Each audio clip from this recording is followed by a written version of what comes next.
how to do a radiant, soft glam makeup look. Hi everyone and welcome back to my channel. Today I'm going to walk you through how I achieve this soft, radiant glam makeup look, and this makeup look was done for my client's birthday. And as you can see here, I'm starting off with grooming her brows. She hasn't had her brows groomed in quite a while, and actually grooming your brows and removing any excess or additional hairs that would have grown out throughout your eyebrow process, it makes it easier for me to shape the brows, especially if you prefer very shapedy brows. This process makes it easier. Whether you choose to shave your brows, pluck your brows, or even wax your brows, coming to your makeup appointment with well-groomed brows allows you to achieve a very nice brow shape during your makeup process. So at the beginning of every makeup process, I always ask my clients if they want their eyebrows cleaned up. That is only if they have not gotten a chance to groom their brows. I always ask them beforehand, or sometimes they even let me know prior to coming to their appointment. I'd like you to shave my eyebrows today. Before my appointment, I did not get a chance to wax, or I could not get a wax appointment. Can you take care of it beforehand? So that is what we're doing here at the beginning. And my clients usually get light refreshments while they are here. Once they want it, they get it. I am just gonna fill in and shape her brows using a Beauty Treats eyebrow pencil, and this pencil was in a dark brown, but as you could see, you're not seeing much of a difference, but I did fill in parts of her brow because the pencil matches really well with the color of her eyebrow hairs. So I'm just filling them in. I'm not entirely drawing them in for them to look too sculpted, because this is a soft look that we are going for. So I'm just filling in any spaces that hair is either really light or there is very minimal hair in those areas. And don't forget, when you fill in the brows, whether you do it with a gel liner or a pencil, don't forget to take a spoolie and go back in and just comb through it so that your eyebrow hairs are well blended together. Next, you're gonna go ahead and clean up underneath the brows, and I'm just using one shade lighter than her shade complexion foundation to clean up her brows. This is a soft look, so I'm not going for too much highlights during this look. So I'm cleaning up underneath her brows with foundation, and I'm just gonna bring that down onto the eyelid, and this is also going to be used as my eyeshadow base for placing my shadows when it's time to complete that eyeshadow. And here you are seeing me using a pattern motion to allow blending to take place, and also to buff out any excess foundation that would have gotten down onto the skin. So I did not wait till I was finished with the other side. It was very smooth and very wet and tacky, so I allowed it to be blended one time to get that seamless finish when it's time to apply our shadows. However, the tackier your foundation is or has that grip, it's the better your shadows are going to grab a hold of when it's time to place it on your eyelids. So that is why most people would use or tend to use eyeshadow bases, because they do have a tacky and sticky feeling that allows the eyeshadows to really grab hold on when they are placing it onto the eyes. So if you have a drying foundation, this may not necessarily work well for you. Also, if you have a wet foundation that really dries down or doesn't really dry down wet but more of a on the radiant side, you may not get the best application of using it on the eyes and as an eyeshadow base. However, for my look, I did use the Maybelline Superstay foundation, and this foundation generally sometimes either takes very long to dry, or it takes like 1 to 2 minutes to dry down or get tacky, or depending on where you are, it can dry in an instant. So it all depends on the temperature that you are doing your makeup look in. So we are actually in a room with AC, so I was able to really take my time and work with this foundation. So now we are gonna apply our shadows, and again, this is a soft look, so you're gonna see very light or complexion tones, eyeshadow colors to match her skin tone or to accentuate and make her eyes look popping and vibrant. So the first shade we are using is a transition shade, and the palette that we are using was the Morphe 35 OM palette, and this palette has a lot of neutral tones to it that can allow you to play around with earthy type of makeup or earthy color makeup. And I really do apply my eyeshadow in small batches because I prefer to build on the eyeshadow look versus applying too much all at once and then it comes out too vibrant and it's not what I'm looking for. So you can work in small sections, and I tend to typically use a rolling motion when I'm applying the transition shade on the top of the lid. So this is the method that you would see me using, a rolling motion and then a sweeping motion back and forth to blend it all the way to the center of her eye. And this is gonna make way for the color that we are gonna use next, lower down on the lid. And you wanna make sure that your eyeshadows look the same, so I tend to typically use the same amount of product on both sides.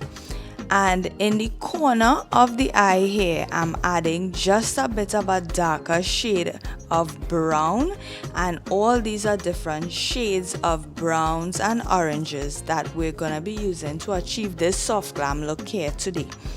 So I'm using a dark brown, but I'm applying it in very small portions because I don't want it too dark to overpower the look and make the look become a smoky look. So we just want to create soft shadow on the eyes to show her eye shape and to open up her eyes to create a more vibrant and radiant looking eye. And as you can see, we would have created some very soft shadows, nothing too much to make it look like a smoky look. And then once you are satisfied with how dark you prefer the corner of your eyes to be, you then move on and complete the same step on the other side of the eye. Remember to make sure and blend these two shades properly. You don't want them to look muddy on the eyes. You can feel free to use a clean, fluffy blending brush if you like when it's time to blend it out, but because I know I'm not going back in with the first transition shade that we used, I then continued with the same brush. However, if you are mixing eyeshadow colors where the colors are completely on the opposite side of the color wheel, then you may want to consider using a clean blending brush to achieve smooth blending and not muddy blending. And as you can see, for her lid now, we did use a color eyeshadow that is very similar to the base that we applied. So it is sort of like a whitish, not entirely white color, but a sort of a whitish type of eyeshadow to ensure that we get that soft look that we're looking for. And I did go in on top with a soft shimmer shade where you could barely see it shimmer because this was a really soft glam look. So we want to open up her eyes really well, and these colors are going to allow us to do that and allow her eyes to be the center and focus for her entire makeup look. So I'm just applying the shimmer shade in small batches, and you could actually use a pattern motion, or if you prefer to not use a color, matte color first, you could feel free to go in with the shimmer first, but I like to use the matte base as a base and as a guide as to where I want my shimmer shades to be. So you can feel free to use that method, or you can go in directly with the shimmer shade. And you could see I'm using a more dense brush to go in with that darker brown in the crease area of the eye, just to make it look a little more intensified but not too intensified.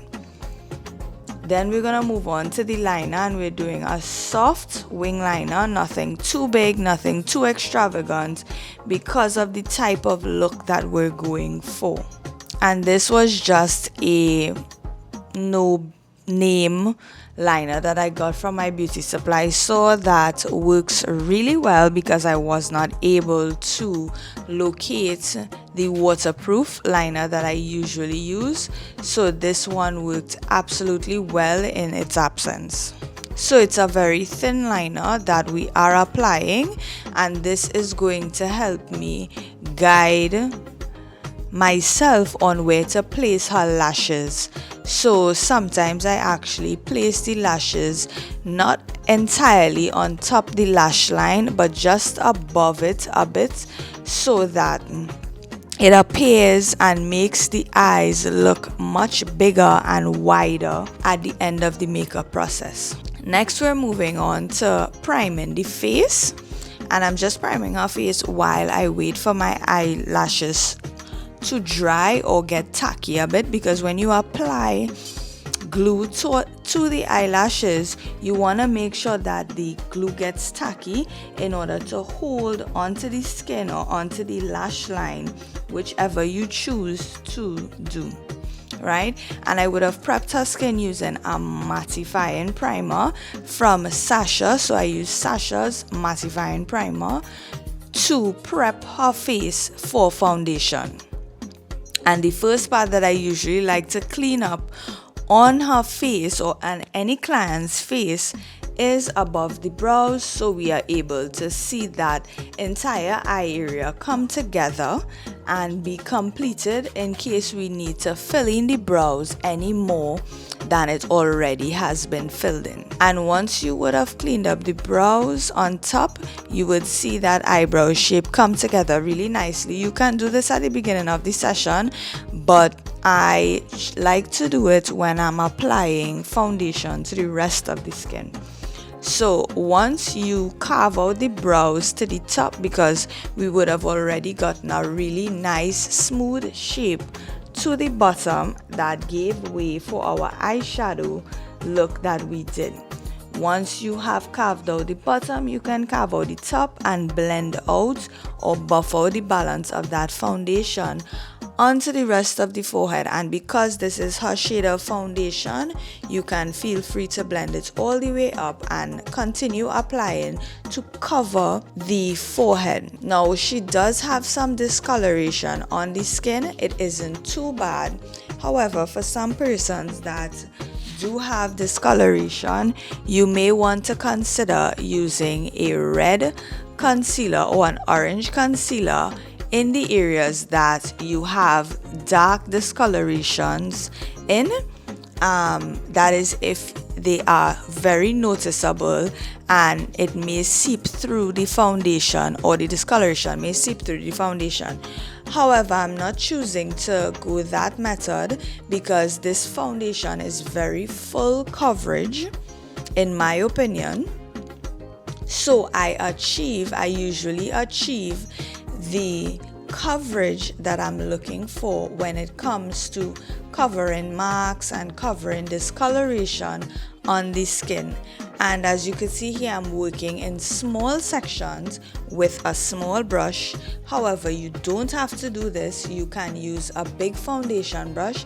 However, I like to sometimes work in small sections with different types of makeup look to ensure that I get the coverage that I'm looking for, and I'm able to control where I place my product or where I place my foundation so that nowhere it overpowers another area. So once you are completed with one side, you can go ahead and complete the other side using the same steps. And I usually apply my foundation with a smaller brush first instead of going in directly with the blush. With the brush that I'm blending with, I apply it straight to the skin and then buff it or blend it out. And I'm using a patting motion for this method. Whether you are using a beauty blender or a brush, you want to tend to typically use the patting motion to apply your foundation to the skin, and this is actually going to help the foundation blend well or go into the skin so well that it looks like skin. And I think that having your foundation looks like skin should also be the ultimate goal, because you don't want to look too cakey or you don't want to look like you have on a ton of makeup. And if that is the type of look that you're going for, you want to ensure that you use the correct blending motion that would help you achieve that particular look. So for me, the pattern motion is the most ideal method to use when it comes to blending out your foundation onto the skin.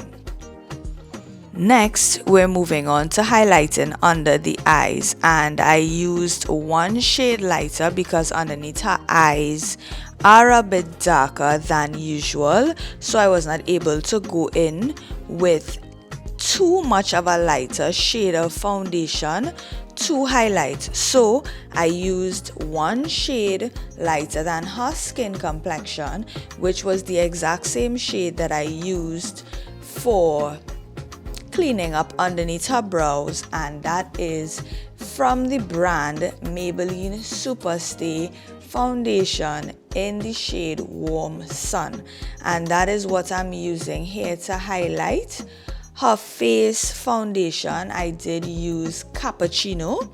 It was the absolute perfect match for her. I did not need to blend or mix any additional shades in order to get her shade of foundation for her skin. So again, I'm using the same brush because I want the foundation to also help blend out and melt into the skin. Those two shades are gonna do that ideal thing by using this method.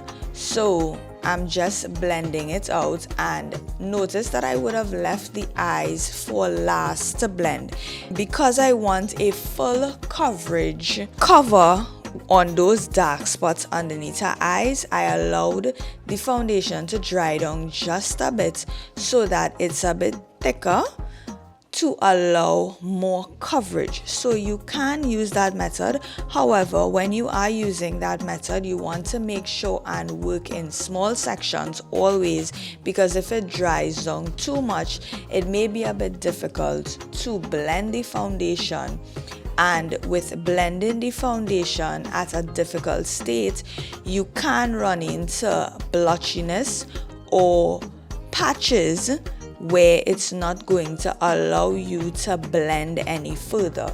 So working in small sections can prevent this from happening to you. And if your clients are blinkers, just tell them to focus on a part of the ceiling or a part of the room where their eyes are facing up. And once they focus on that area, they are going to not blink too much or not disrupt you from being able to work under the eyes. Now, as you can see here, now that we have blended out that 1 shade lighter of foundation, I did go in with 2 shades lighter under the area just to pop it a little more, because I did realize that it is not giving the highlight look that we're looking for. So I did go in with 2 shades lighter just to ensure that underneath her eyes look really bright, because it did neutralize those dark circles that she had underneath her eyes. But we want to also ensure that we achieve the radiant part of the look, and being radiant means being bright and being youthful, and having a neutral tone foundation or just neutralizing the dark circles aren't really going to help us achieve that. So going in with 2 shades lighter is going to help us achieve that, which I most certainly think it did, and I'm just blending that out. But however, notice that I did apply a small amount because I don't want it too bright to make it look as though it was not well blended with the rest of her face. However, this part is entirely up to you. If you feel like you like bright under eyes or really bright highlights, you can use 2 to 3 shades lighter than your shade complexion. But because I like a neutral and very soft look, also making my client's skin looks like skin, I tend to not go too light or not go too dark when it comes to highlighting and contouring. Now that we have finished blending out that highlight, you want to go ahead and set it so that under the eyes don't crease when she starts looking down, or if your client starts moving, or if you start moving. So the moment that you blend out that under eye concealer or foundation, whichever one you choose to use, you want to go ahead and set it one time. And for setting powder, I am using the Sasha setting powder in the shade light, not the buttercup. The buttercup is a bit more on the orange side, but this one is the shade light, and I'm just going to set all the areas that we would have highlighted. Now, this is actually her first time getting makeup done, so she was not entirely sure on how to place herself, so I was just talking to her throughout the process to guide her.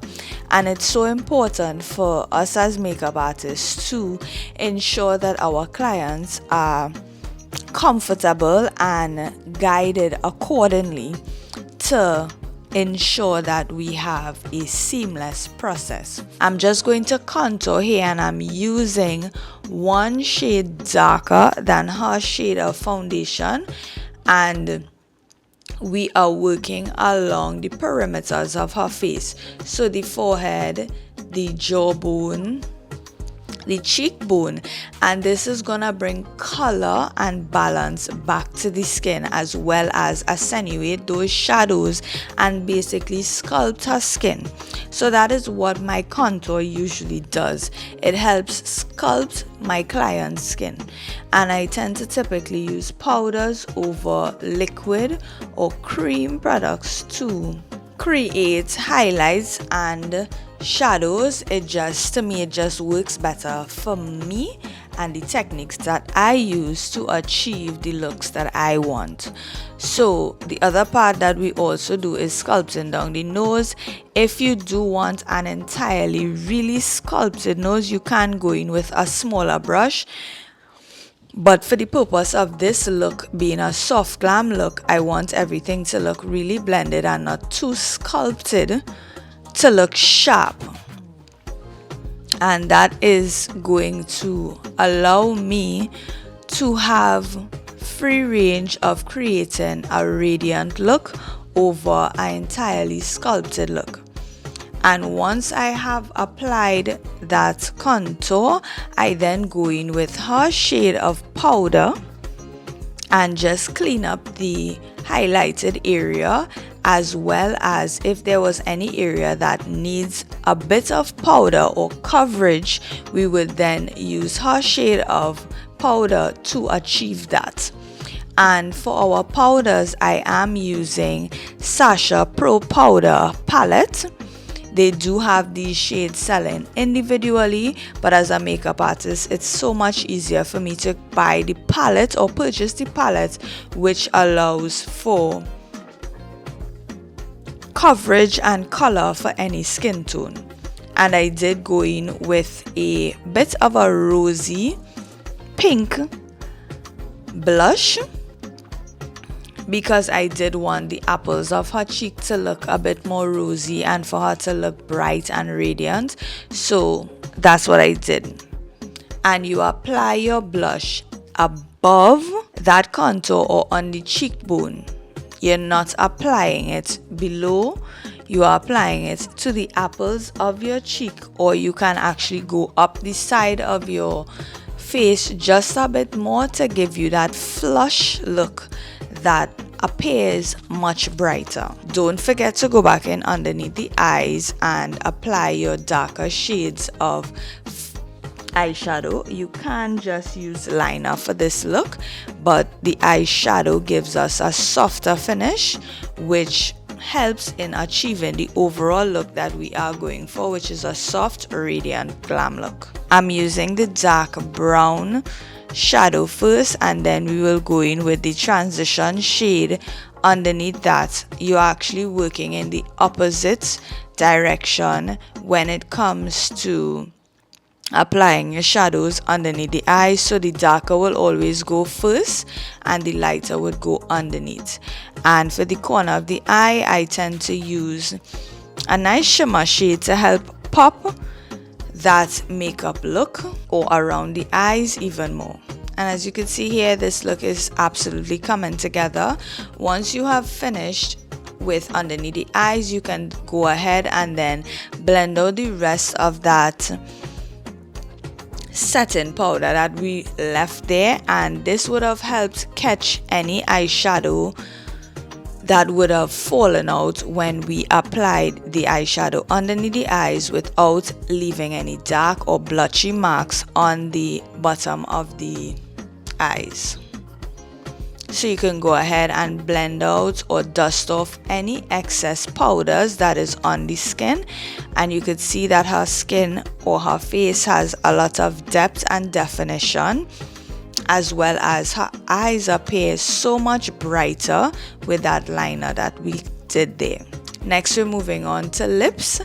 I always start off with a brown liner, and this helps me to know where to apply my lipsticks, and also it gives the lips definition in my opinion. So I always tend to line the lips with a brown liner or a darker shade of liner first before going in with the color that we want on the balance of the lip. And as you could see, her lips are showing the shape really nicely, which is also a guide for us when it comes to applying that lipstick or lip gloss.